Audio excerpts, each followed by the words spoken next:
Tem uma anedota, né, chinesa que diz que duas pessoas que se encontram com cada uma com um pão, se elas fizerem a troca, cada uma vai embora com um pão novamente. Mas se duas pessoas se encontrarem, cada uma com a ideia, e elas fizerem a troca, cada um vai embora com duas. Verdade. Então isso é muito importante, porque quando a gente compartilha, a gente não só ajuda, a gente é ajudado. A gente aprende ao ensinar e ensina ao aprender. Sabe aquela música do Netinho? Tô chegando na Coab pra curtir minha galera. Quando fala lá da lanchonete, é essa lanchonete lá na Coab 2 que o Netinho fala nessa música. E meu pai colocou um carrinho de cachorro-quente do lado dessa lanchonete. E levou esse nosso primeiro funcionário para vender lá. Então ficava a gente vendendo aqui embaixo e levava um outro funcionário para vender lá em cima. Entendeu? O senso de expansão já estava lá, atrás, na gênese da coisa, né? Lanche para delivery, não existia isso na Coab. Não vai dar certo, não vai dar certo. Nós mandamos fazer uns 30 mil panfletos. Lembra de panfleto? Sim, sim. Como os maias, os astecas faziam? Funciona bem ainda, viu? Funciona, e eu tô fazendo mais 22 para jogar na loja de Osasco ali, começa amanhã. Todo novo tem que ter um resquício do velho. É isso aí. Entendeu? E por outras coisas, né? Várias escolhas aí. Nós começamos, por exemplo, a questão de você colocar funcionário sem saber o que você vai vender. Então você incha o teu custo fixo, você não faz um provisionamento, né? Você não espera vender. Ou você não calcula o mínimo que você pode vender com a operação que você está montando. Você não faz zero estudo de mercado. Para mim é uma coisa interessante esses dias. Cara, você está no país, você está na terra da Virgínia. As pessoas trocam novela por stories. Então você tem que gravar, o pessoal quer saber cara, o que esse cara faz para ter sucesso aqui, assim, por que ele se dá tão bem assim? O que ele faz? Então, aquilo que as pessoas pensam de você, elas querem saber o que você faz para ser o que você é.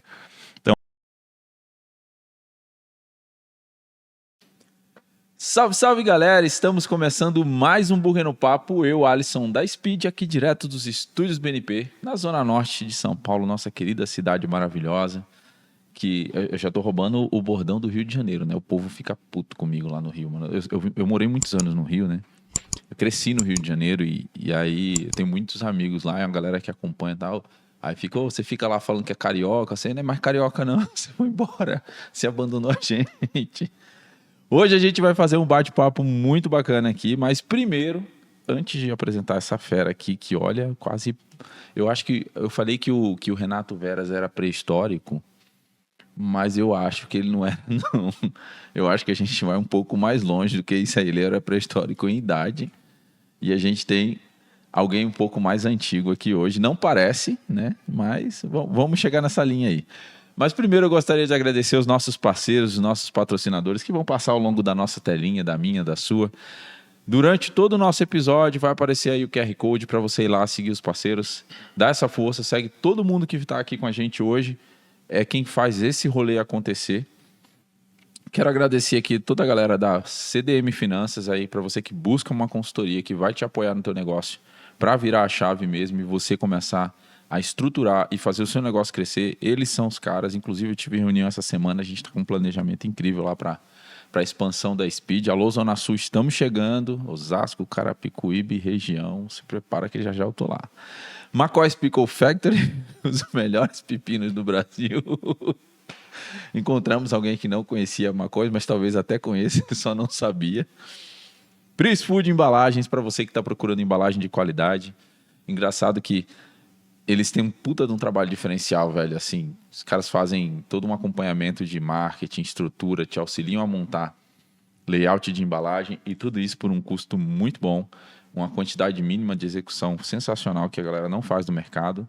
E fora que eles te dão todo um suporte de identidade, cara, assim, o trabalho da Pris é fora de série. Eu sou muito fã, inclusive a gente usa lá na Speed também. Tem os produtos da Pris para você que está precisando aí. Às vezes está um pouquinho longe, não conseguiu fazer o pedido numa emergência, corre lá que a gente tem. Da 20 Gourmet, os melhores xaropes do mercado para você fazer aquela soda italiana, Pink Lemonade aí para potencializar o seu faturamento no negócio. Junior Food Service com os molhos que todo mundo usa no dia a dia, a maionese grill que vai com tudo e mais um pouco. Já provou a maionese grill, cara? Da Júnior? Não, que eu tenho a minha, né? Então não posso... Você não pode... Mas eu vou mandar uma pra você. Mas você já provou? Já não. provou? Não. Eu vou mandar uma pra você, mano. É uma agressão à vida aquilo ali. Você mistura com areia e fica gostoso o negócio. É muito boa. Também agradecer a galera da Quantum Pão. Hoje eu tô de Quantum, você tá de Quantum, estamos de Quantum, estamos de Baruf. Eu falei, que droga, ó.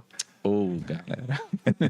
Agradecer também a minha querida Speed Foods do coração por estar aqui me apoiando para estar aqui hoje. Farmfrites.br ou FarmFritesBR, na verdade. Nossa querida parceira que chegou agora também há pouco tempo e já está aqui com tudo, vindo, dando todo o apoio. Use BNP Oficial para você que quer ter as camisas do seu podcast preferido. E também meu belo time amado, esse cara barbudo, forte, com olhos marrons que está na minha frente aqui e o outro no comando. Meu time da Recri Produtora, valeu a galera por estar aqui com a gente. Para você que precisa aí de uma produção foda, e aí desculpa a expressão da palavra, mas é foda de audiovisual, quer dar um up no seu negócio, quer dar um impacto diferente, chama a galera da Recri, vou deixar o arroba deles aí também na descrição. Ou manda um direct pra gente que a gente aproveita e combina um rolê aí pra gente aí conhecer a tua casa e fazer uma bagunça juntos. E é isso, galera. Esses são os nossos parceiros. Convido vocês, vai lá, siga eles e dá essa força. Hoje eu tô aqui com ele, que desde 1988, e agora o bicho vai pegar, hein? Cara, 1988 tá no rolê. Como é que é isso? Aí tu inventou o hambúrguer?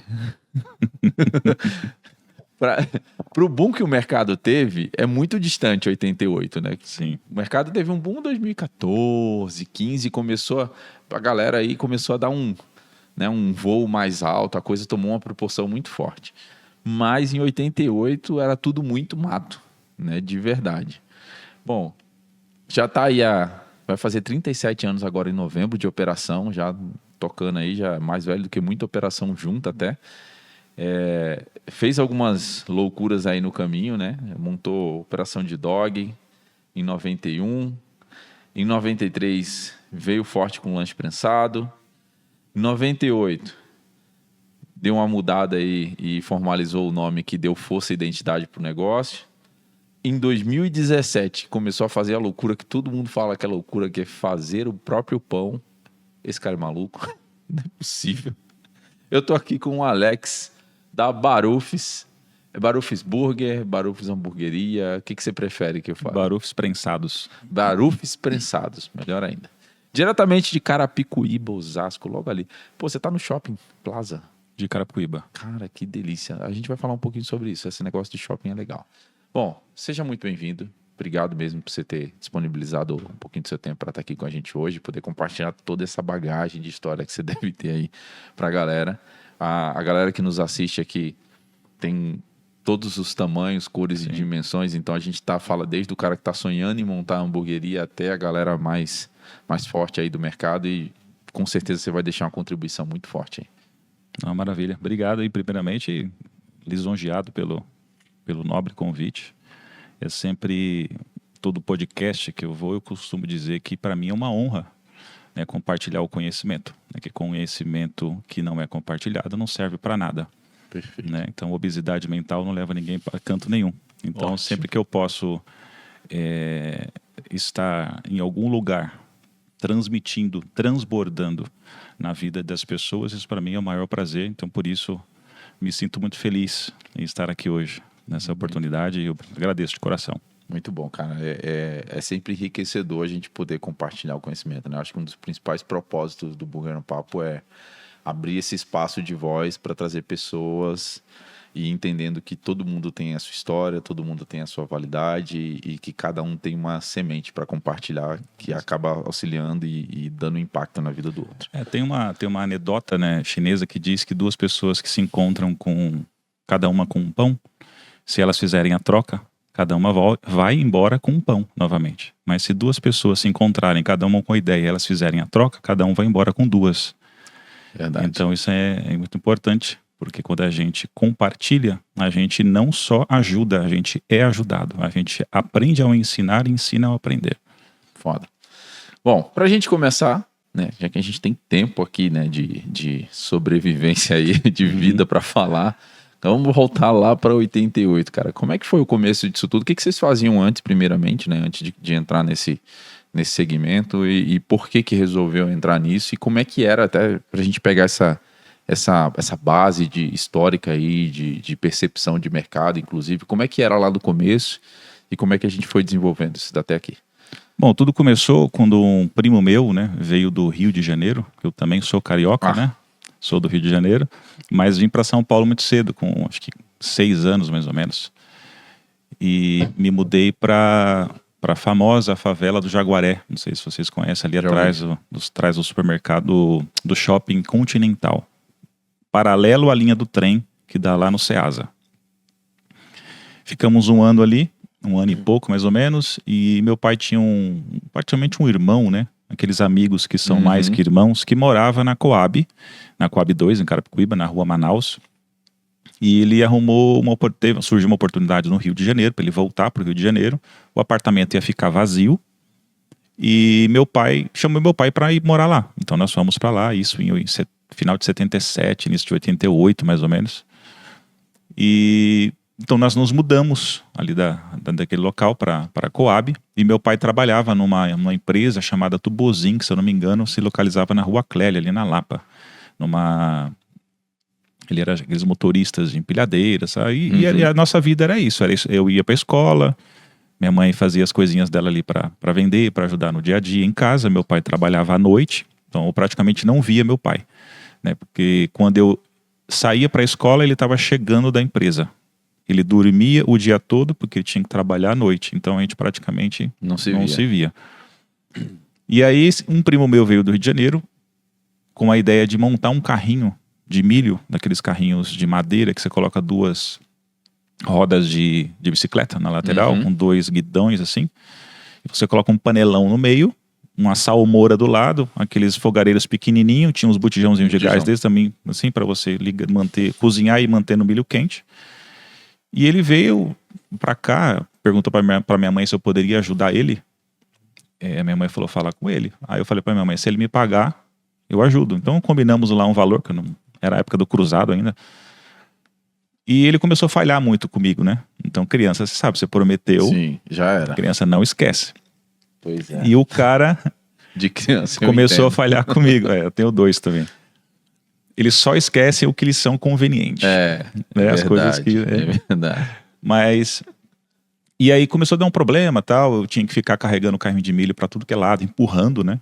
Porque não era motorizado, então às vezes as feiras eram longe, né? Para poder vender e tal. Ele desistiu, falou, Delci o nome da minha mãe, né? Tô indo embora, vou deixar o carrinho aí e tal. Deixou ali na frente do nosso apartamento, tomando chuva, sol, né? Enferrujando. A minha mãe olhou e falou, vou colocar o carrinho na frente do prédio aqui e vou começar a vender, ver o que dá.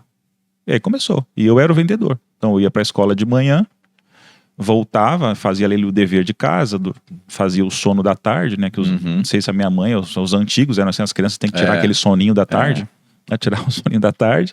5, 6 horas na frente do prédio, milho cozido até 10 horas, depois voltava, ia dormir, escola, e aí as coisas foram indo. Em 89, meu pai precisou sair da empresa, porque a empresa foi para um outro lugar, para o interior de São Paulo, ele não poderia ir, então a empresa fez ali a rescisão dele, bonitinho e tal. E aí meu pai veio para dentro também, começar a ajudar, e aí eu lembro que passado um tempinho, alguns anos, 2 anos mais ou menos, ele comprou uma Kombi, porque até então nós fazíamos Ceasa de trem. Pegava o trem ali no quilômetro 21, General Miguel Costa, descia em Osasco, fazia baldeação, pegava o trem pro Ceasa, descia no Ceasa, andava um trecho até chegar no Ceasa, comprava os sacos de milho, e voltava, descascava, limpava tudo certinho, colocava naqueles carrinhos de feira, sabe? Não sei que puxa, né? Não sei se o pessoal mais novo sabe o que é isso, aqueles carrinhos de feira todo aramado, com 2 rodinhas desse tamanho, que a gente arrancava para fazer... brincar, né? Aqueles... com o... Esqueci o nome desse brinquedo. O desodorante, né? A gente pegava o desodorante, cortava, fazia tipo empurrando com... Eu não lembro o nome não, mas a gente tá entregando bem a idade aqui. Exatamente. Né? E aí, nós voltávamos e fazia o percurso contrário. Trem de novo, baldeação, descia lá, pegava o ônibus, né? E aquela coisa toda. E eu morrendo de vergonha, imagina. Criança queria estar brincando, né? E voltava e começava toda vez esse processo, né? Toda vez esse processo. Minha mãe fazia pão para vender a gente mora no miolo da Coab, então ficava subindo aquelas escadas de prédio para vender pão. fazia alguns sucos, né? Depois veio o suco de milho, então nós começamos com o milho, depois veio o curau, que as pessoas no Rio de Janeiro chamam papa, né? Depois do curau veio o suco de milho, depois pamonha, aí pamonha doce, pamonha salgada, aí depois veio bolo de milho cremoso, torta de milho. Aí as coisas foram... Foi variando pra... Exatamente.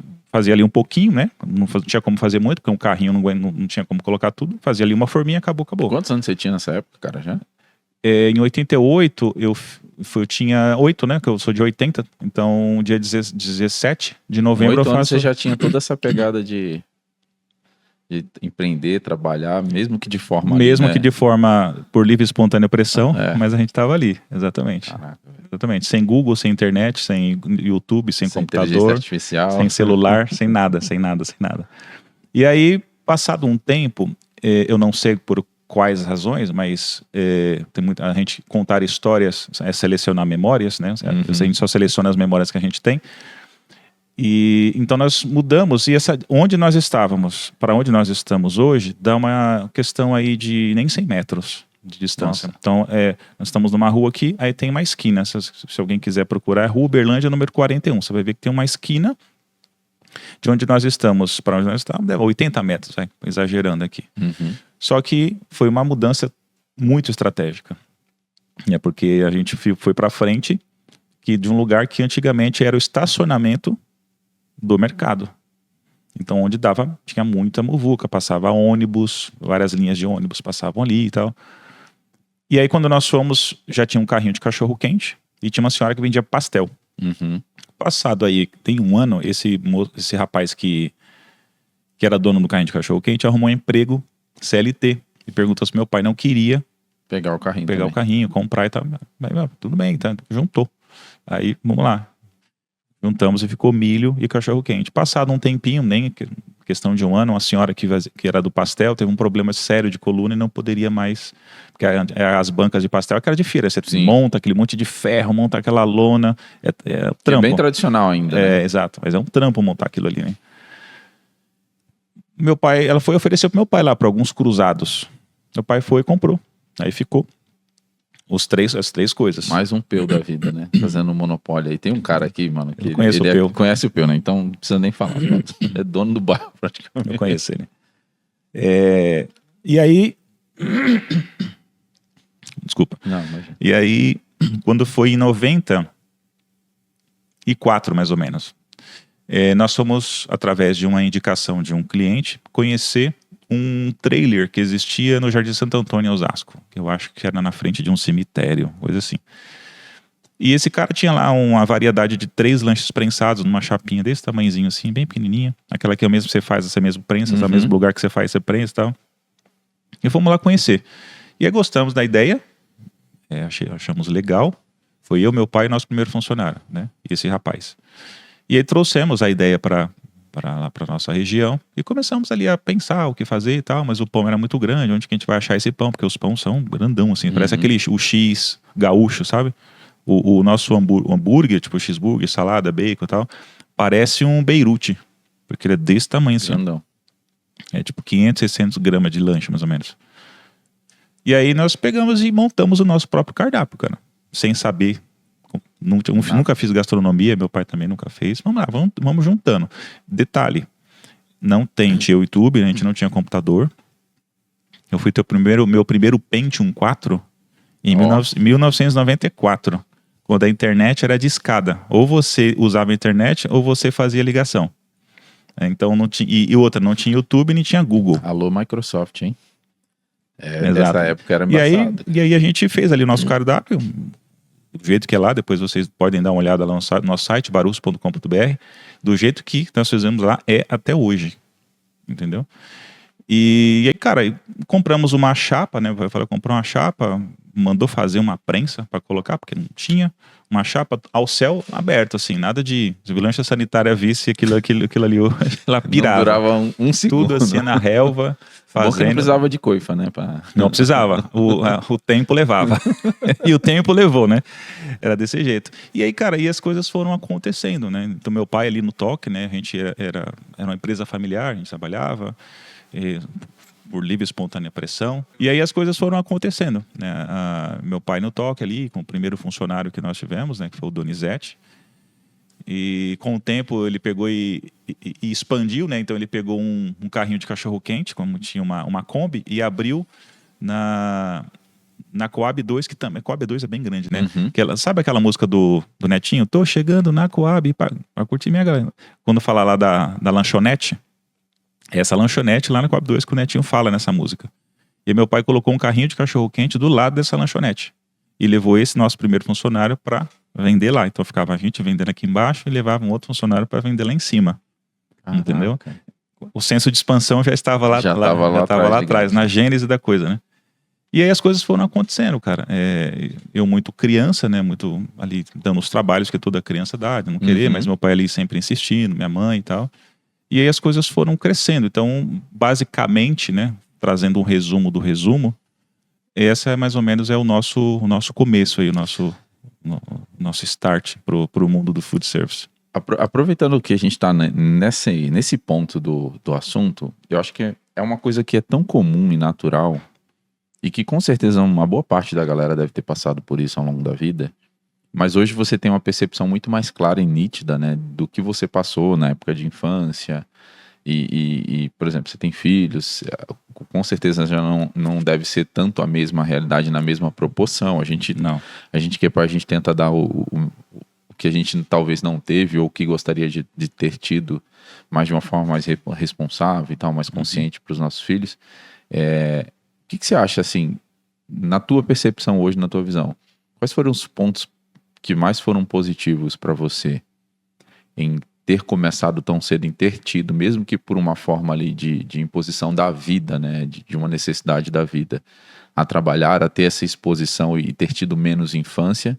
E qual foi o fator que você talvez, não sei se você parou já para refletir sobre isso, mas que te fez mais falta durante essa época? Bom, vamos lá. Então, falando da parte... Vamos começar pelo negativo.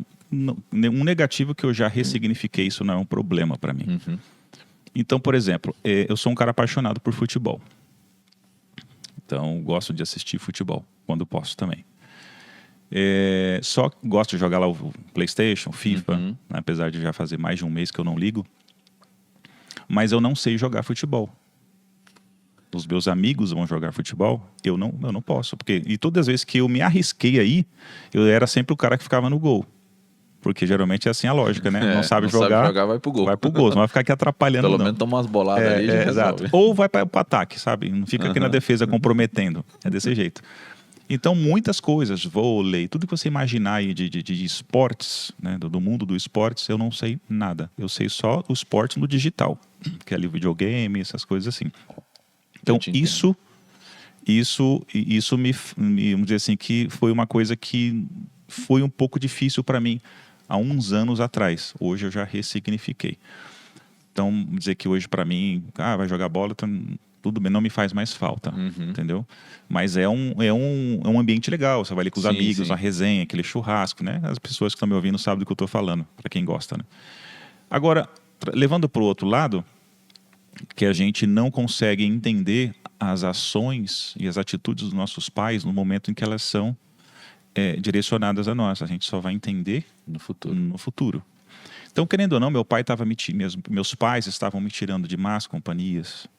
Né, principalmente no ambiente em que você estava inserido. Né, porque o ambiente te forma até você ter a maturidade suficiente de formar um ambiente. Ótimo. E aí, hoje eu costumo dizer o seguinte, eu não tive a infância que uma criança precisa ter. Mas hoje eu contrato as pessoas que na época tiveram infância. Consegue entender? Então, as pessoas que brincavam, que soltavam pipa, que rodavam o seu peão, jogavam sua bolinha de gude, tal, hoje eu estou empregando os filhos deles. Eu estou sendo uma porta de bênção, estou sendo dando uma oportunidade dessa pessoa tirar o sustento da sua vida de uma empresa que lá atrás os meus pais fizeram eu aprender para que hoje eu pudesse estar na frente dela. Uau. Então, mas isso é um demérito? Não é um demérito. Não. Eu não escolhi, entendeu? Me forçaram a ser o que eu não queria. Mas isso hoje é um lado positivo para mim, positivo. querendo ou não. Porque eu tendo gostado ou não, tendo sido a minha vontade ou não, hoje eu colho os frutos da fruta amarga Sim. que eu comi lá atrás, Sim. entendeu? Então, geralmente, o remédio amargo, geralmente, é aquele que faz efeito, aquele que é bom, né? Mas a gente, às vezes, só entende o resultado, o efeito, ele só vem depois, meia hora, 40 minutos. E aquilo que meus pais estavam fazendo lá atrás, eles estavam forjando, né, o homem que eu sou hoje. Mas é claro que lá atrás a criança ela não vai entender, porque a criança é imediatista, né? Ela só entende o momento ali. Eu converso muito com meus filhos sobre isso e vira e mexe, às vezes acontece uma situação...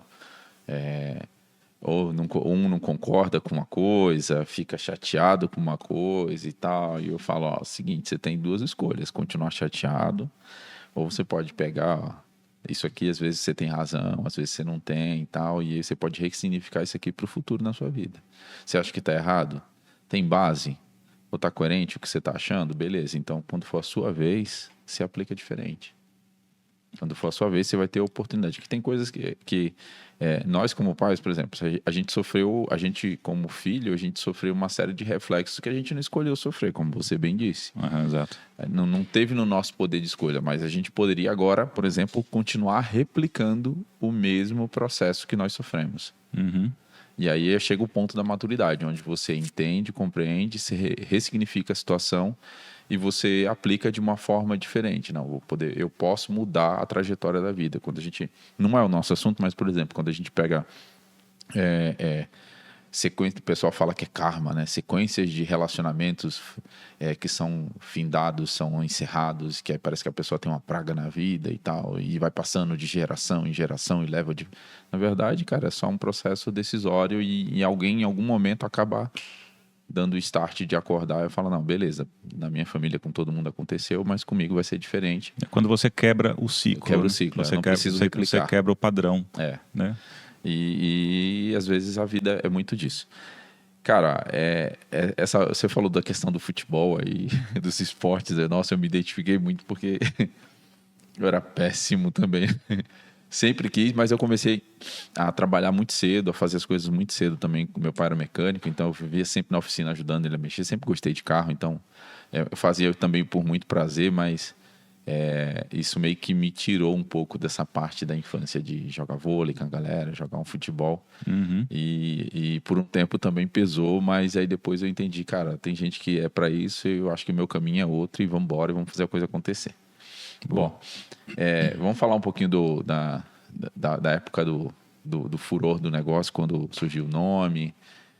Como é que foi o porquê do Baruf e como é que foi a composição disso? Como que vocês criaram? Como foi a ideia para poder desenvolver isso? Então, essa ideia é a seguinte, inclusive é uma das perguntas que mais fazem nos nossos directs, né, nas nossas redes sociais lá.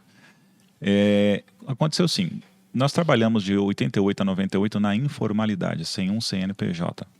Quando chegou em 98, não sei eu acredito que foi uma exigência da prefeitura na época, né? Começou a regularizar todos os comércios na região. Meu pai precisou procurar um contador e esse contador falou: você precisa ter um nome fantasia. Meu pai chegou, levou para mim, né? Tinha também o Donizete, que também já estava conosco na época. Ele falou... Eu, na época, nem sabia o que era nome fantasia. Aí meu pai explicou, não, é assim, funciona assim e tal. Eu falei, entendi e tal. Então, é um nome que existe na frente do CNPJ, né? Uhum. Porque o nome da empresa era Ademar Galhardo Dias ME. Né? Então, na frente aparecia lá, tinha que ter um nome. Tá. E aí eu tive um insight na hora. Eu lembro que eu disse isso para ele. Falei, se a gente parar para anotar, as pessoas não nos conhecem pelo que a gente faz. Elas falam, eu estou em frente ao Barufis. Eu estou aqui no Barufis. Que era o supermercado. Era o supermercado, porque a região, lembra que eu falei para você no começo? A região era conhecida como Barufis. Então, você queria dar um ponto de localização, onde a gente vai se encontrar? Lá no Barufis. Lá na farmácia? Não, vamos encontrar ali no Complexo Barufis, ali no Barufis, no supermercado Barufis. Então, as pessoas precisam entender o quê? Por que era tão famoso? Porque não existia Extra, não existia Açaí, Atacadão. Nesses grandes atacadistas não existia ali na região, em lugar nenhum. Tinha um que às vezes a gente saía para fazer compra em Osasco, perto da Ponte Metálica ali, perto do iFood, que é o Milos. Eu não sei se ainda existe lá. Mas era Você tinha que sair de Carapicuíba e ir lá para fazer isso. Era vamos dizer assim, um insight do que seria, uma ideia do que seria um atacadista no futuro. E aí eu falei, pai, vamos aproveitar, né? Na época, hoje tem a palavra hype, né? Mas na época não, vamos aproveitar aí o... Que tá na moda, que né? tá na moda tá em tal. alta. Vamos colocar, porque o mercado na época já tinha falido, inclusive. Se na frente acontecer alguma coisa, não pode usar, a gente troca. Mas eu acho que vai ser uma identificação legal. Aí ele gostou. Aí nós colocamos, era Baruf. Aí eu coloquei uma apóstrofe do possessivo no inglês, que diz Barufes, uma apóstrofe prensada, para dizer que pensado do Barufes. Então nós estou comendo prensado do Barufes, porque o nome original é Baruf. E aí, as pessoas, o nome ficou tão forte que às vezes o prensado nem é falado. Porque ficou Barufes, o S praticamente anexou no nome, né? Então hoje ficou Barufes, alguns falam Barufes prensados e tal, para saber o que a gente faz. E aí então nasceu Barufes, aí mais para frente, né, as pessoas começaram a falar, você já patenteou a marca? Falou, o que é isso? Aí você tem que fazer uma pesquisa na NPI para ver se não existe conflito, porque sei lá na frente alguém pode mandar você tirar esse nome porque está dando conflito está confundindo o cliente, porque não pode nem ter parecer, não pode nem ser similar. Sim. Baruch, alguma coisinha que tiver parecido assim, não pode. Falei, então vamos fazer. Aí lá vemos os preços e tal e nós patenteamos. Então Barufes... Não estava registrado o nome. Não existia no cenário nacional, não existia. Porque Baruf era o nome da família que administrava o mercado. Legal. Entendeu? E essa questão da patente, cara, é muito importante, né? Para você... a gente teve aqui recente até um parceiro que veio participar com a gente e ele acabou tendo que fazer a mudança do nome. A gente até anunciou junto aqui e tal, por justamente ter isso. É uma das coisas que a gente menos se preocupa no começo da trajetória do negócio, mas é tão importante quanto todo o restante, né? Que se você quer construir algo que vai ser sólido, que você quer levar num longo período, né? Que quer dar uma continuidade, você precisa pensar principalmente nesse ponto. Então, buscar a identidade, construir uma marca sólida, ela requer você também tomar os passos jurídicos corretos para que você comece bem. Exato. É melhor você esperar, gastar um tempo fazendo uma pesquisa, sim. Entendeu? Do que lá na frente, depois que você construiu a marca, tá bonitinho, a galera conhece você, por aquilo você vai trocar. Você tem que mudar. É pesado. Você imagina hoje, no cenário digital hoje, Sim. por exemplo. Quem é você se do dia para a noite eu troco o Barufes por qualquer outro nome? Você entendeu? Hoje, é um impacto gigante. Tá. E aí vocês mudaram para Barufes, então, fizeram toda a identidade lá, trocaram o nome, botaram o nome de Barufes e ficaram no mesmo local ou teve mudança? No mesmo local, até hoje. E aí nós começamos com uma garagem, né? Então, lá um monte de prédio, né? Então você imagina que os prédios eles tinham uns pátios, né? Quando a Coab fez, e não tinha os carros ficavam tinha aquele cimentão assim né? Aquele cimentado na frente as pessoas estacionavam os carros ali. Com o tempo começaram a construir garagens para guardar os carros. Para guardar os carros, virada para dentro do prédio. Aí com o surgimento, né, a efervescência do empreendedorismo ali na Coab, as pessoas começaram a fazer o quê? Isso ali quem começou foi a gente na região. Porque o rapaz que trabalhou com a gente, o Donizete, a mãe dele tinha uma garagem, a dona Antônia, que era virada para dentro, só que eles não tinham carro. Aí meu pai falou, por que a mãe não aluga pra gente? Porque a gente tinha que desmontar todo dia o negócio, colocar na Kombi, e levar para um espaço que a gente tinha perto do apartamento que a gente morava, na parte de baixo. Aí todo dia subir, era fazer tudo no apartamento ali, sabe? Levar. Então, acabava a salsicha e tinha que ir lá no apartamento buscar e trazer. Era aquele negócio meio sem logística nenhuma. E aí ela topou. Aí a gente fechou a porta pro lado de dentro, trouxe a porta para o lado da rua e a garagem ficou sendo como um ponto onde a gente fazia as coisas. Então a gente lá dentro tinha um banheiro, tinha um fogão, tinha um freezer, então a gente já fazia tudo ali, cozinhava o purê, dá para cozinhar um milho ali dentro, dá para deixar a salsicha ali no molho, tinha um freezer, uma geladeira, dava para colocar um som para tocar a nossa fita cassete, né? Não sei se as pessoas lembram o que é isso. Não sabe, não. A nossa colocava numa rádio. E aí com o tempo, foi passando, ficou pequeno. Então a gente falou assim, por que ao invés da gente ficar com os negócios tudo para fora aqui, o carrinho, a barraca, a gente não monta e fica para lá de dentro, a gente atende as pessoas do lado de dentro. Aí alugamos mais uma garagem. Aí não deu para colocar tudo, né? O lanche ele começou a ser feito para lá de dentro. Aí depois alugou mais uma garagem, a gente trouxe tudo para dentro. E aí começou a ter 3 garagens. Aí foi isso. Aí agora o estoque foi aumentando, aí mais uma garagem. No final das contas dominou todas as garagens. Né, hoje praticamente todas, a gente está praticamente a esquina toda. Tem uma ou duas ali que não, que são garagens que estão alugadas lá para... Tem um cabeleireiro, tem outra que é uma sorveteria. Tem uma pessoa que usa, né, a garagem lá de dentro para guardar carro. Então acho que são 3 mais ou menos que não tem. Mas assim, o espaço que a produção, ela é muito menor do que aquilo que a gente tem de estoque. Né? Sabe que embalagem, para você ter um preço bom, você precisa comprar em quantidade. Volume e toma um espaço gigante. Negócio. Entendeu? E fora as demais coisas. Bacon, por exemplo, a gente mais ou menos 1,5 tonelada de bacon por mês. Então você imagina, mais de 400 quilos de bacon por semana. Então você vai armazenar isso. Aí calabresa, e aí vai, freezer. Então você precisa de um espaço, o estoque é gigante. Vocês têm essa operação rodando, também atua com delivery ou só presencial?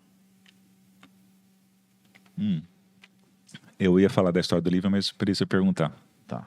O delivery... Porque tem uma vírgula aí no meio, né? Você exato. deu uma consultoria para uma empresinha aí do mercado, né? Exato. Uma vermelhinha aí. Então, em 98, se não me falha a memória, 99, eu cheguei pro meu pai e falei assim, pai, por que a gente não monta... Delivery é palavra nova, viu? Palavra não nova. Existe, é disque entrega. Por que a gente não monta um disque entrega? Meu pai, eu quero saber disso não. Se você quiser, você monta e você toma conta, você se vira. Eu falei, então tá bom. Aí tinha uma garagem lá que antigamente era uma imobiliária. Falei, vou montar aqui então. Aí comprei 4 mesas de bar. Sabe aquelas mesas brancas de bar com 4 cadeiras? Sim. Comprei. 2 mesas eu coloquei para ter o telefone e 2 mesas ficavam assim na porta da garagem para ser a bancada para passar para o motoqueiro.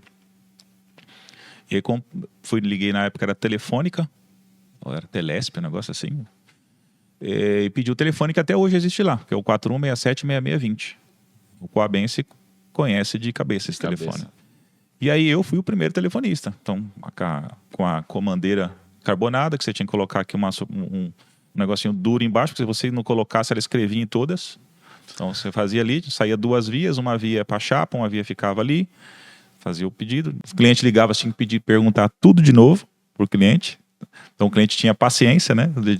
Era uma outra época também, né? Se você for contextualizar, sim. A gente não vivia a velocidade acelerada que a gente vive hoje. Eu lembro, só fazendo um parêntese aqui, eu lembro da época do... Nossa, como a gente entrega, né? Aqui, né? Eu lembro da época do WhatsApp, quando começou, e a internet já tinha aquela coisa, mas quando entrou o WhatsApp, que trouxe muita velocidade na comunicação, né? A gente antes era tudo e-mail, usava aqueles celulares da BlackBerry para mandar e-mail em tempo real, né? Eu trabalhava na indústria na época. E era assim, tudo era 2, 3 dias para se resolver, e aquela coisa, e manda um e-mail, espera o fulano responder e tal.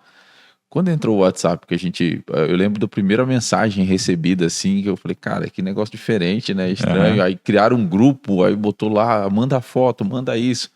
Eu falei, cara, esse negócio vai revolucionar aqui, vai dar uma velocidade. Você vê, e não tem muito tempo, né, cara? Que as pessoas, tem tão pouco tempo que as pessoas esqueceram que existe ligação. Né? Tem até a frase que o jargão, né? Em terra de WhatsApp, ligação é prova de amor, né? Então, e as pessoas mandam a mensagem e se você demora ali 3, 4 minutos para responder... Já era, te liga na hora. Você é ignorante, por que você tá me ignorando? Se fosse para demorar tanto, eu mandava carta e já começa, né? Entendeu? Então, a velocidade é realmente nós estamos mudou toda a percepção de velocidade de comunicação. Exatamente. E não aí, tinha essa pressa toda. Exatamente. E aí fazia ali o pedido, o durex na parede, levava a comanda lá pro chapeiro, o chapeiro fazia, voltava e aí a gente mandava no isopor, colocava no isopor, metia o durex no isopor, colocava a comanda, entregava pro motoqueiro, Motoqueiro já tinha uma galera que fazia isso já, então. O motoqueiro? Não, que fazia esse processo de disco entrega lá. Eu comecei a fazer. Lá não tinha ninguém que fazia Não. ainda. Não tinha. Na época tinha as pizzarias, né? Sim, sim. As pizzarias tinha. Tanto Mas que, de tanto, lanche, não. Não. Tanto que quando eu comecei a fazer, o papo era, não vai dar certo. Por quê? Porque as pessoas, quando pensavam em disco entrega, pensavam em pizza. Em pizza. Entendeu? Era pizza. Não tinha lanche. Lanche para delivery, não existia isso na Coab. Ah, não vai dar certo, não vai dar certo. Nós mandamos fazer uns 30 mil panfletos. Lembra de panfleto? Sim, sim. Como os maias, os astecas faziam? Funciona bem ainda, viu? Funciona. E eu tô fazendo mais 22 para jogar na loja de Osasco ali. Começa amanhã. Todo novo tem que ter um resquício do velho. É isso aí. Entendeu? Então tem que tomar cuidado aí com esses mundo digital, porque o velho nunca deixou de... Nós não somos digitais. Né? Tem que tomar cuidado porque as pessoas estão muito à sede no digital, esquecendo do que solidifica a base, né? Então, entregava ali pro motoqueiro, o motoqueiro era só dinheiro, não existia cartão, era só dinheiro. Falar, contratamos um primeiro motoqueiro, e aí daqui a pouco começou a dar muito mais movimento, aí contratei mais um motoqueiro, aí ficou 2, e era esse negócio, eu atendia, levava pro chapeiro, o chapeiro voltava, o cliente ligava, Barufs, um momento por favor, deixava o cliente esperando, embalava, mandava pro motoqueiro, aí voltava, fazia o pedido, levava e assim, né? Toda essa rotatividade. Aí foi aumentando, aí contratamos uma pessoa para atender o telefone, eu fiquei ali na expedição. E aí as coisas foram acontecendo, cara. Aí um telefone não dá, colocamos mais um telefone, depois mais um telefone, 3 telefones. E aí depois nós também somos os primeiros a ter o aplicativo. Na época que começou a acontecer os aplicativos, nós também fizemos o aplicativo pela plataforma Delivery Direto. Existe até hoje. Nós fizemos até um jingle com a música da Anitta. Depois eu vou te mandar para você ouvir. Por favor, se quiser dar uma palhinha, inclusive, a gente gosta, né? O time gosta aí de ouvir. Não, para cantar eu não sou muito bem, não. Muito bom, mas eu te mando depois. Manda. E aí, tivemos assim, nos 3 primeiros meses, 12 mil downloads do nosso aplicativo. Do aplicativo. Hoje tem mais ou menos umas 3.800 pessoas tem, né? Não precisa nem dizer por quê, né? E aí, cara, as coisas foram crescendo, motoqueiro 3, 4, 5, 6, 7, 8 motoqueiros, contratando mais gente, aí veio o aplicativo, daqui a pouco veio o site, aí depois de alguns anos, né, veio o iFood, de tanto insistir, a gente entrou para o iFood também, e as coisas foram crescendo. Como que foi esse primeiro impacto, cara? Porque meio que vocês pegaram ali o comecinho do iFood, né, o primeiro processo de impacto de verdade que a plataforma começou a ter no mercado. Como é que era esse começo comparado a hoje? Cara, a gente tinha muita dúvida, né? Muita desconfiança, né? Porque era um negócio que você não tinha muito controle, né? Não é, né? Até hoje não é. Mas na época a gente, essa percepção, falou, putz, eu não... E na época o iFood, uma coisa que o iFood mandava, ainda tinha na época, antes da LGPD, era o telefone do cliente, né? Mas mesmo assim, o cliente comprava de você através do iFood. E o iFood comprava o cliente com os cupons. Né? Então, aos poucos, a gente notava que as pessoas começavam a desinstalar o nosso aplicativo. Por quê? É melhor você ter um aplicativo que vende tudo do que você ter um que vende uma coisa só. Então, quando eu quiser Barufs, eu compro aqui. Até porque, na época, eu não tive a malícia, falar, eu tenho que precificar diferente no iFood. O preço era igual. Entendeu? Então era tudo muito incipiente ainda, né? Que negócio muito cru, assim. Então até a gente começar a entender como é que foram as coisas, como é que ia acontecendo. Aí depois a gente foi aprendendo, claro. Mas no começo, assim, vamos dizer que no começo não é igual hoje. Você começa com o iFood, para vender você tem que ter iFood. Até hoje, o iFood, ele representa no meu delivery 48% das vendas, 50%, às vezes 52%, a gente fica ali, brigando ali, né? Então o iFood no meu delivery é 50%, 48% no mês. A galera que começa hoje é 100%. É 100%. E é um bom número, né? Porque você conseguiu trazer uma boa galera para a base também. Exatamente. Eu acho que é uma ferramenta válida, ela acaba sendo um impulsionador, principalmente para quem está começando, é uma vitrine grande de exposição. Com certeza. Mas você tem que saber jogar o jogo ali certinho, porque senão eu cansei de ver gente que começou, não precificou correto, ou não entendeu qual é a mecânica da ferramenta e acabou quebrando. E a gente vem para viver agora um novo tempo, né? Chegando aí 99, chegando a Meituan aí para poder também competir no mercado. eu acho que vai acabar acontecendo talvez com o iFood aí, o que aconteceu com o que você falou, com os donos de estabelecimento, que a galera começou a sair de uma plataforma, da plataforma direta para ir lá, porque lá você tinha todas as ferramentas. Hoje o iFood vai sentir a dor, do que nós sentimos lá atrás. Eu tô falando isso já há uns 2 meses aí, inclusive, e tô dando a deixa aí para os programadores, né? Alguém pegar e desenvolver uma ferramenta que vai comunicar todas essas plataformas num lugar só, e aí reunir os melhores cupons, os melhores descontos, as melhores promoções, e o cara vai baixar um aplicativo só. Porque eu não consigo, na minha visão, assim, até como consumidor, eu não consigo enxergar o consumidor abrindo 2, 3 aplicativos de comida para ver os mesmos produtos ou os mesmos cardápios lá. Não vai ter o time iFood, o time 99, o time Queta, não vai ter. Embora eles estejam aí fazendo alguns trabalhos de fidelização, né, de exclusividade e tal, eu acho que eles vão ter que impor um empenho, uma força muito maior para que isso de fato se equilibre de alguma forma. Mas mesmo assim, para o consumidor é muito complicado. Imagina, como que você vai reunir tudo isso? Para eu convencer o cliente a ter o meu aplicativo no iFood, é difícil. Agora você imagina eu convencer o meu cliente a ter o meu aplicativo com iFood, com Mentuan, com 99, são mais 2, que agora em São Paulo tem a Rappi também. Tem a Rappi, agora que... Na verdade, eu tenho visto até alguns micro aplicativos assim, de alimentação regionais surgindo aí. Eu não lembro o nome de cabeça, mas essa semana mesmo apareceu muita publicidade para mim de aplicativos de delivery, mas de delivery mais regionais, assim, mais focado na Zona Sul, outro mais focado na Zona Leste e tal. Sim. Meio que uma galera tá tentando pegar o hype desse movimento todo que tá tendo aí para ver se alguma coisa vai dar. A percepção, pelo menos, é essa. Mas eu acho que vai ter um chacoalho interessante aí no mercado para ambas as plataformas, né? Sim, estou curioso para ver. Então, estamos aí na expectativa do que vai acontecer. Que vai acontecer. Cara, se eu puder fazer uma pergunta aqui do seguinte para você. Qual foi o maior erro que você já cometeu de lá para cá, assim, que você mudaria se você pudesse voltar no tempo e o porquê? O meu maior erro, tem vários.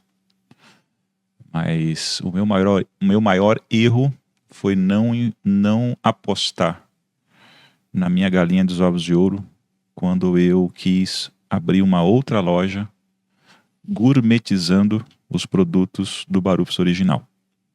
Que foi quando eu abri, né? Eu falo eu porque eu que tomei para frente, né? Então todo mundo afundou porque vamos fazer e tal, enfim. Em 2018, nós abrimos uma marca chamada Barufs Black. E aí, cara, teve uma série de coisas erradas que se eu for contar aqui já dá um outro podcast. Então, o que eu deveria ter feito? Eu deveria ter, já que eu queria abrir outra loja, pegasse o Barufs, que já é um case de sucesso. Sim. Cara, vou pegar esse case de sucesso e vou replicar. Não começar do zero. O que eu pensei? Tem o nome Barufs, vai dar certo. Então fui lá, abri o nome Barufs Black. O que era o Barufs Black? Era hambúrgueres artesanais, porque o nosso até então é aquele negócio, é o podrão, aquele lanche grandão, que você paga pouco e come muito, né? Aquele negócio. E o que a gente abriu, os hambúrgueres de 150, 180 gramas, aqueles hambúrgueres altos, com porções, com batata com bacon, que lá na época a gente não tinha. Nem combo a gente vendia na época, né? Esse negócio de combo veio com um McDonald's, depois as pessoas foram aderindo, né? E aí comecei a fazer combo lá, caipirinhas, os drinks, e aí coloquei música ao vivo. Aí com o tempo a gente foi perdendo a identidade, eu falo disso no meu WhatsApp, no meu Instagram, pessoal. Da questão de você aprender saber quem são os seus clientes para você ter a comunicação correta. Porque se você não sabe quem é o teu cliente, você não sabe o que você vai comunicar. Então você comunica errado. E eu comecei a coloquei música e não cobrava o cover artístico. A pessoa entrava e o músico pagava do bolso. A empresa que pagava. E não cobrava os 10%. Quer dizer, os 10% nós começamos a cobrar depois. Só que quando eu comecei a cobrar a música, comecei a cobrar R$5. A pessoa deixava de pagar o garçom para pagar a música. Ou ele não pagava a música e pagava o garçom. Então ficava ali aquele clima chato, né? E por outras coisas, né? Várias escolhas aí. Nós começamos, por exemplo, a questão de você colocar funcionário sem saber o que você vai vender.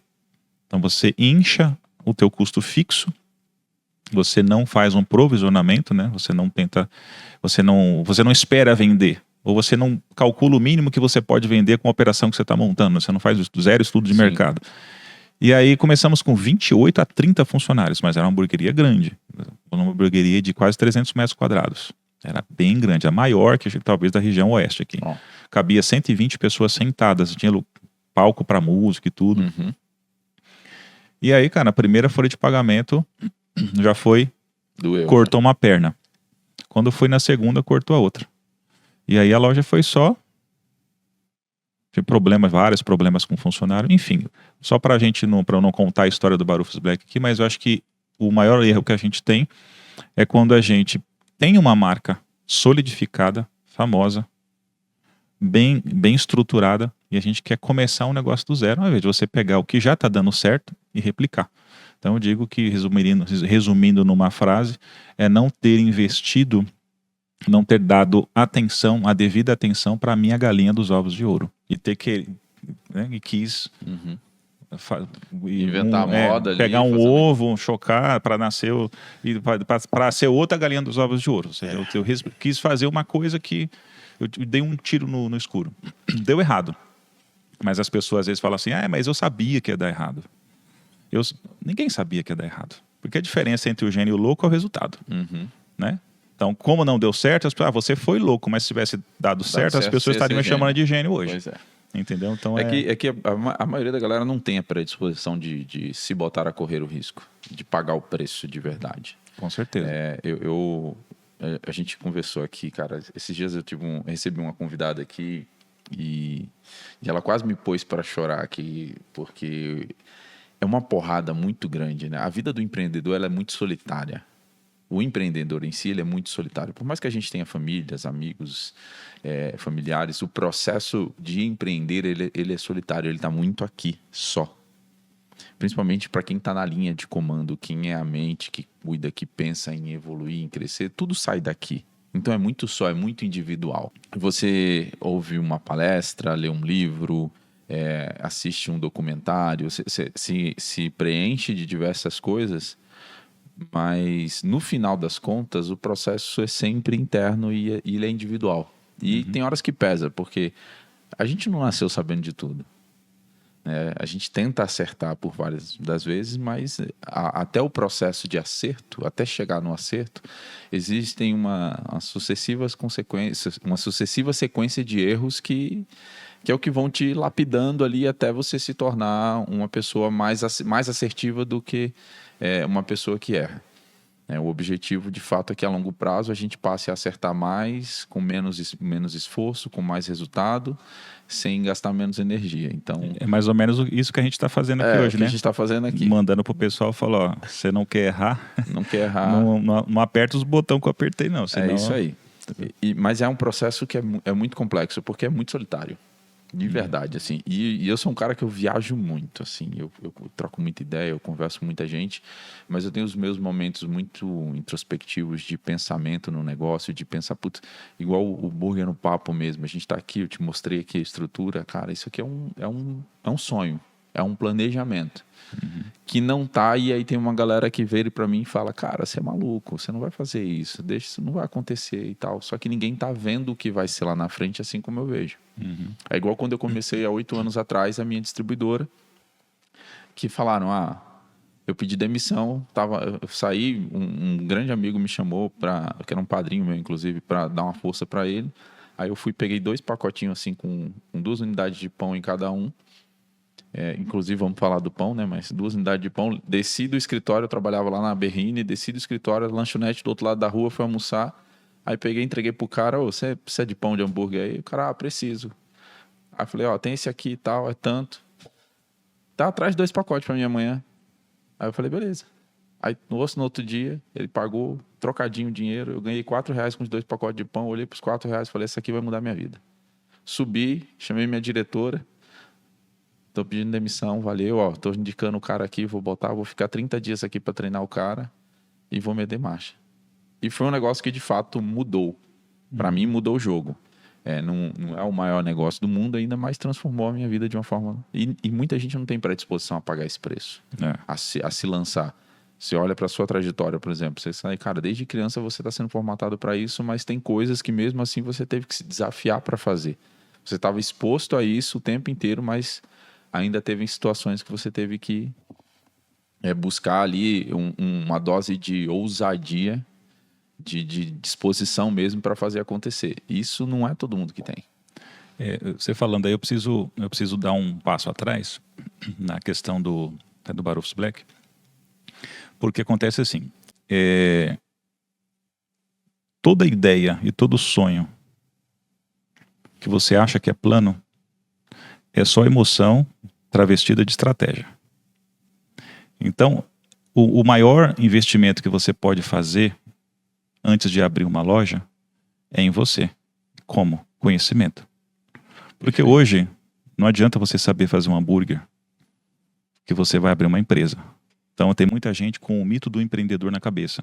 Eu sei fazer um hambúrguer, eu sei fazer um pão com ovo, pego tudo que eu ganhei na minha empresa com 30 anos aí, pego uma franquia, Só que o cara esquece, né? Que empreender não é só isso. Sim. Empreender é saber gerir pessoas, empreender é saber fazer as suas planilhas da vida, é você também saber fazer a parte técnica, é você também ser os sonhadores. Dentro do empreendedor existem várias personagens faces, né?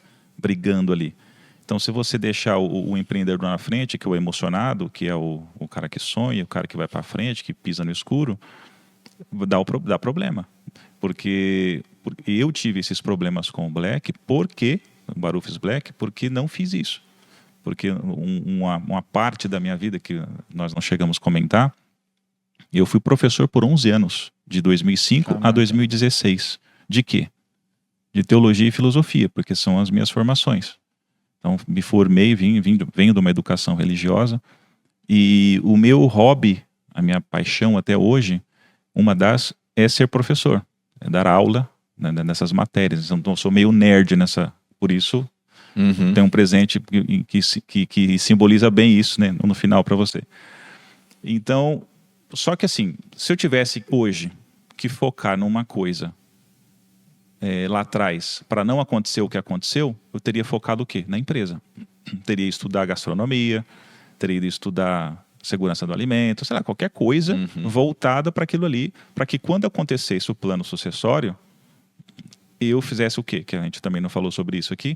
A gente pode falar sobre quando meu pai passasse a administração da empresa para mim, eu fosse um cara de fato, era um cara mais visionário que o meu pai, um pouco mais jovem, né? Você tem outras ideias, mais inconsequente também. Sim. Eu teria investido mais em mim nessa questão, entendeu? Estudado o ramo da comida.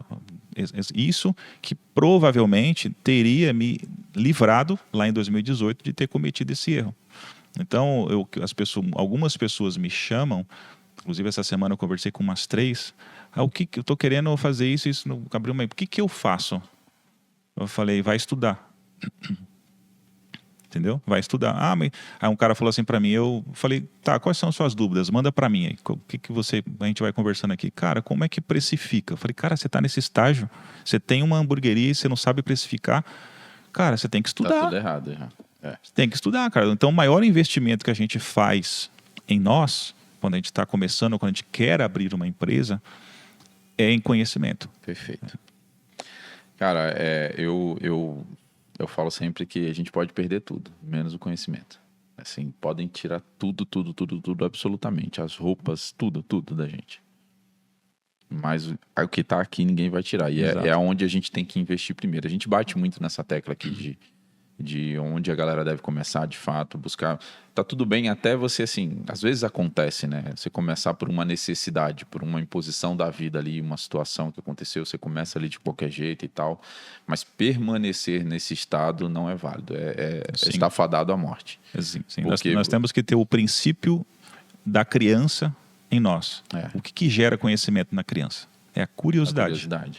Então, se o empreendedor não for um cara curioso, tá sempre querendo aprender algo novo, porque nós falamos aqui hoje a mudança ela é muito mais rápida do que há 2 anos atrás, por exemplo, né? E a cada dia que passa vai ser mais assim. Então, se você não estiver acompanhando na constante evolução, né? Na melhoria contínua, né? Se fala muito disso, né? Melhoria contínua, cara, você fala que você não chega nem 5 anos de empresa. Verdade. Entendeu? Bom, pra gente ir pro assunto final aqui, que loucura é essa de fazer o próprio pão, cara? É uma dor. Antigamente não existia tantas fábricas de pão assim, igual tem esses monte de fábrica de pão aí, mas não existia. Quanto mais os pães que a gente faz, que é aqueles pães brutos. Muito por algo específico de vocês Também, mas até então, na época, quem que vendia pão na época? O pessoal, a empresa que fornecia para o McDonald's, mas nós não tínhamos acesso. Como tem hoje, né? As facilidades, tem aí 10 empresas que fornecem pão. Né? Posso falar o nome de um monte aqui que você também deve conhecer, inclusive a Quanto. Sim. E aí a gente começou a procurar, achamos uma padaria que iria fazer o pão que nós queríamos lá. Aí beleza, começou a fornecer. E aí essa padaria, um dia para noite, deu problema, fechou, achamos uma outra em Osasco. Aí o cara começou a fornecer para nós, a família mudou para o interior de São Paulo. Aí o cara vinha para cá uma vez por semana para trazer pão. Aí o pão começava a ficar velho. Sim. Entendeu? Começava a ficar ruim, não dava. Mas o cachorro quente, que é um pão que você não prensa, né? Você come ele bem fresquinho, né? E aí achamos uma outra empresa também em Osasco. E aí começamos a ter um monte de problema. Cara, começaram umas coisas bizarras assim que começava a vir no pão. Parafuso. Só pra você ter ideia, um parafuso. Acontece até cara. Hoje, você acredita? Acontece até hoje. Parafuso. E com indústrias gigantes. A gente pegou esses dias Acho que deve ser sabotagem do pessoal, às vezes é falta de manutenção preventiva também, em equipamento. Também. Mas esses dias mesmo eu tive um cliente lá que mandou uma foto de uma marca de pão aí de mercado aí que... a lapa de parafuso desse tamanho. Parafuso, cara. Bituca de cigarro. Aí já é sacanagem. Entendeu? Os bichinhos, né? Que a gente... Cara, começou a vir umas coisas assim, e aí eu comecei a falar pro dono da empresa. Falei, meu pai já tinha essa vontade, né? De abrir a própria fábrica, fazer a própria panificação. Falei, cara, eu vou parar de pegar pão com você. Não, que não sei o que a gente vai melhorar e tal. Quis fazer visita uma vez, tipo, sempre, sabe, negando a visita e tal. Falei, faço ideia como é que não deve ser, né? Um ambiente de... E aí, enfim, cara, aí eu, 2016, falei, eu vou pra frente. Aí fui no banco, peguei dinheiro emprestado, arrumei o espaço, comprei todo o maquinário, tudo. E, como eu falo, né? Os novos são mais, né? Arriscam mais, né? São mais besta, né? Meu pai ali, toda aquela cautela, falou, eu vou fazer esse negócio. Aí peguei e montei a panificação. E aí, um dia lá, o cara foi levar pão, avisamos para ele que nós não íamos mais pegar pão, quase ter um infarto. Imagina, ele vendia para nós uma média de 35 mil pães por mês. Do nada você corta. Do nada, cortei. E foi por isso que nasceu a nossa panificação, a nossa fábrica. Né? Por uma necessidade que, qualquer hora a gente ia... Você imagina se acontecesse. Hoje, no jeito que as mídias são, rede social, o que acontecia lá? Você vê as pessoas cancelam, sabe? Pegam uns bichinhos na alface, então já joga na internet, daqui a pouco tem milhões de visualização. Por uma marca que é pequena, isso é fatal. Isso é fatal. Entendeu? Então eu falei, vamos dar um jeito nisso aí. Peguei e cortei e é por isso que nasceu. Aí a gente começou a fornecer para outros, a gente fornece para algumas pessoas também, não é só para nós.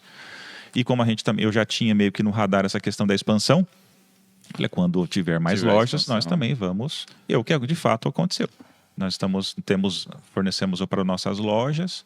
Na época que nós abrimos o Barufus Black, fornecemos para o Barufus Black também. E fornecemos para outras hamburguerias na região também, Osasco, Barueri. Né?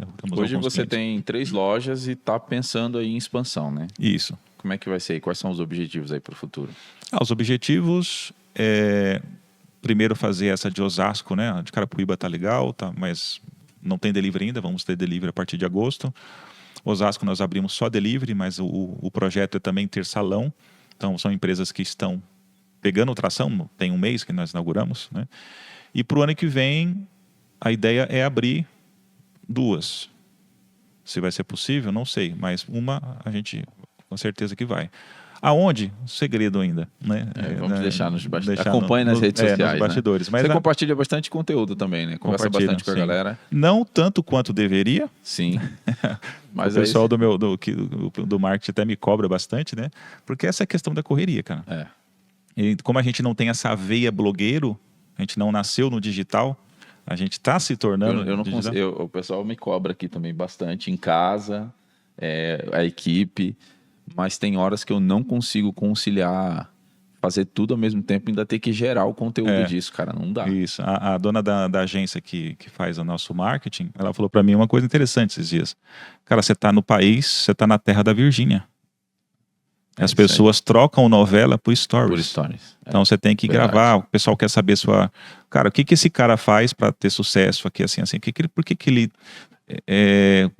se dá tão bem assim? O que ele faz? Então, aquilo que as pessoas pensam de você, elas querem saber o que você faz para ser o que você é. Então elas têm essa curiosidade. Você acha que não, né? Mas as pessoas... Então você tem que fazer isso, você tem que fazer o seu dia a dia. Esses dias eu fiz um desafio nessa semana, né? De alimentação, me desafiei porque minha esposa quis fazer, eu fui com ela. Falei, não, estamos juntos, vamos fazer. Cara, segunda-feira, das 11 da manhã a 1 hora da manhã, abri e fechei a loja, cobrindo a folga do meu sócio. Cara, fazendo dieta. Comendo alface. Passando raiva, né? E com aquele cheiro de bacon, de carne e tal. Entendeu?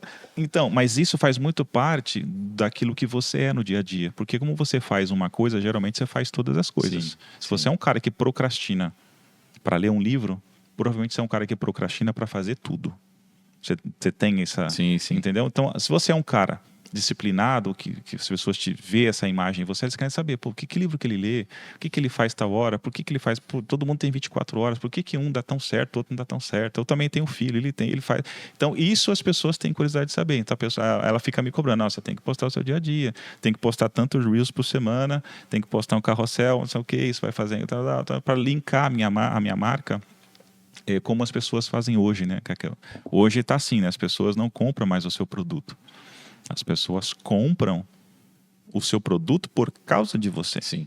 Como o João da CIMED, né? Como tantos outros aí. Então, o CPF tem que ser a cara do CNPJ. Antigamente era o contrário. Entendeu? Verdade. Então, essa nova realidade aí eu estou me adaptando e compartilho bastante coisa lá. E é legal porque você começa a trazer mais humanismo para o negócio, né? Você começa a mostrar mais identidade, mais característica. Antes era muito aquela coisa corporativa ao extremo e você não tinha essa percepção mais empática, né, que hoje você tem com esse novo formato. Exatamente. Cara, obrigado por você ter vindo aqui bater esse papo com a gente. Antes de você ir embora, obviamente, tem um presentinho especial aqui também, que eu vi que você veio preparado, mas eu também... A gente está preparado aqui.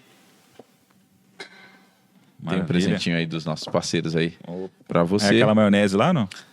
Essa não é a grill, eu vou te mandar a grill. Mas essa daí também é de arrebentar, velho. É uma maionese de chimichurri da Júnior que, olha, é muito boa, muito boa mesmo. Essa daí você vai gostar. Boa. Já vou levar pra loja hoje mesmo e já vou provar ela já. É um conceito legal que eles fizeram um baita de uma análise de estudo e entenderam quais são os principais molhos que a galera do mercado faz no dia a dia, a produção do dia a dia. Macóis aí pra você que já vou fazer o meu Smash Burger, eu vou fazer com ele. Tá. Não, o que eu uso não é Macóis, não é esse aqui não. Então, esse aí você já vai gostar. Esse aí é um jalapeño. Esse é top, esse é um jalapeño. Eu adoro pimenta. Então, já acertei na veia já. Eu trouxe um livro aqui, cara. Pô, legal. CEOs ensinam como criar empresas de sucesso.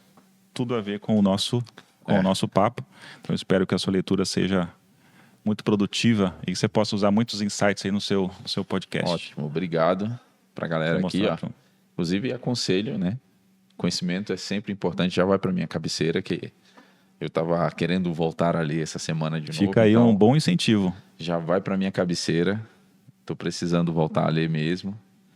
Acalmar a mente, que a mente é muito acelerada na hora de dormir. Então, ali 1 horinha antes de dormir, sentar a ler um livro vai ser bom. Obrigado pelo presente.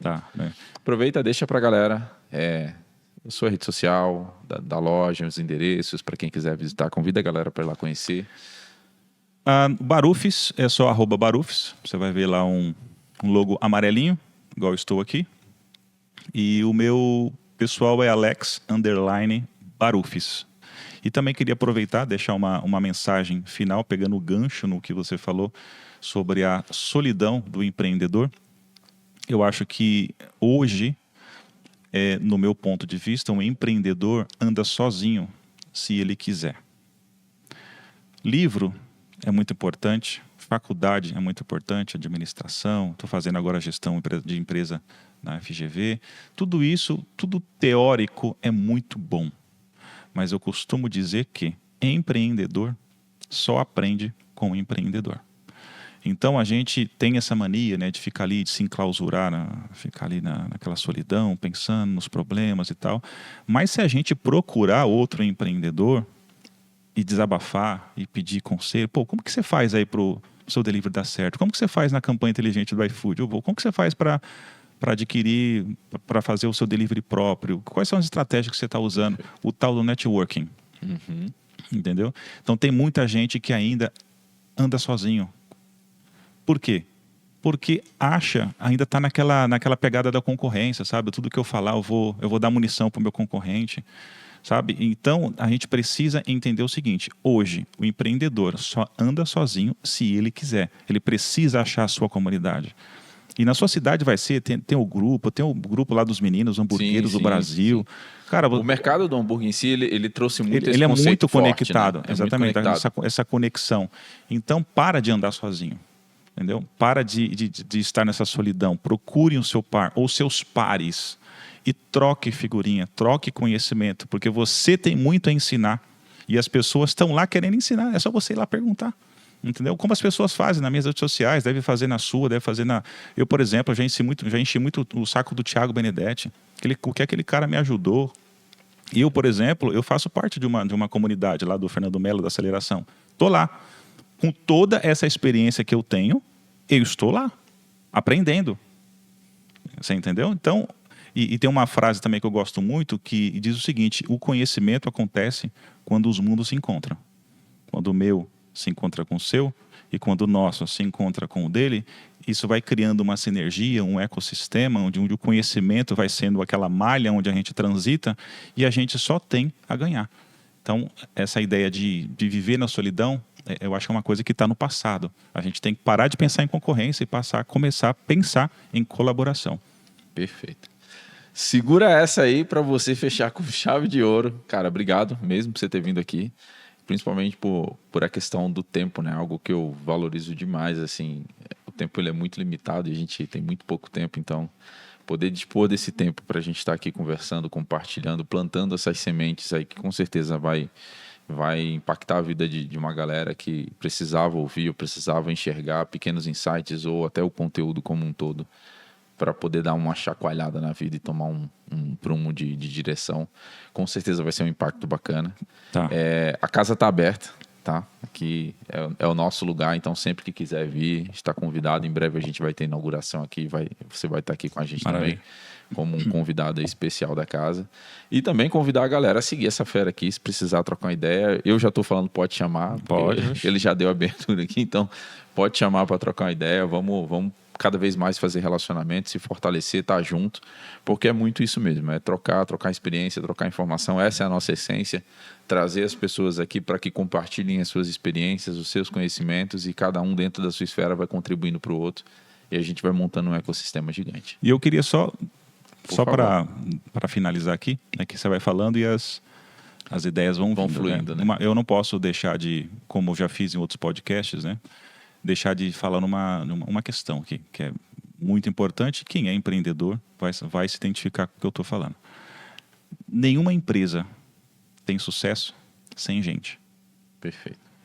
Então, para eu estar aqui hoje, existe o quê? Uma equipe que é o meu suporte, né? Então, a gente tem que dar honra a quem tem honra, porque a honra precede, a humildade precede a honra. Então eu não posso jamais deixar de falar que o Barufis só chegou onde chegou porque estiveram mãos maravilhosas, mentalidades maravilhosas, pessoas melhores que eu, mais inteligentes que eu, que às vezes viram coisas que eu não vi. A começar da minha família, por exemplo, dos meus pais, da minha esposa, dos meus colaboradores, porque essa galera, se ela não for a base para você sair de lá e pensar no estratégico, nada disso acontece. Sim. Então, nenhuma expansão acontece você andando sozinho. Mais uma vez, o papo do colaborador. Sim. Né? Então, por trás, ou na lateral, ou em volta de um grande líder, em volta de um grande empresário de sucesso, existe uma grande equipe de sucesso que compra o teu sonho e você compra o sonho deles. Certo? Então, quando acontece esse alinhamento de expectativas, alinhamento de sonhos, alinhamento de objetivos, não tem como dar errado. Então, eu queria deixar esse registro aqui, os meus motoqueiros, o pessoal do delivery, da produção, da cozinha, o meu sócio, os meus gerentes, pessoal do RH, todo o pessoal são importantíssimo para que o Barufis estivesse hoje no local que ele está. E eles ainda serão muito importantes. Porque se eu penso em expansão, é porque eu sei que eu tenho eles. Você tem gente... E eles só estão comigo porque eles sabem que me têm. Então, quando existe essa troca, essa sinergia, essa energia, né, essa sincronia de pensamentos, é impossível não dar certo. Então, eu queria deixar aqui meu agradecimento, um beijo no coração de todos. Perfeito. Bom, depois desse tapa aí de pressão, né, para você também levar isso como uma consciência e um pensamento para você aplicar na sua operação, realmente é fundamental a gente cuidar do nosso time. Eles que fazem a coisa acontecer por nós em todo dia lá, e os sonhos deles têm que ser os nossos e os nossos deles. A gente vai criando uma sinergia, vai conectando e traçando todo mundo numa mesma direção para seguir. Obrigado mais uma vez, Alex, por ter vindo aqui compartilhar toda essa experiência com a gente. Sinta-se à vontade sempre para vir aqui. Obrigado a você que acompanhou a gente aqui até o final. Aproveita, vai lá. Se você ainda não é inscrito, se inscreve no nosso canal, ativa as notificações, compartilha para geral conhecer a história desse fera aqui. Vai lá nas redes sociais também, segue eles, segue os nossos parceiros que passaram ao longo de todo o nosso episódio. E claro, não deixa de seguir a gente também em todas as plataformas, @burgernopapo, para você cada vez mais ter uma história de inspiração. De repente, você que está aí do outro lado da telinha pode estar aqui sentado amanhã comigo, trocando ideia. Esse espaço aqui também é para você, tá afim? Manda um direct pra gente, que aqui a casa tá aberta para todo mundo bater esse papo. Fechou? Tamo junto, galera. Valeu e até a próxima.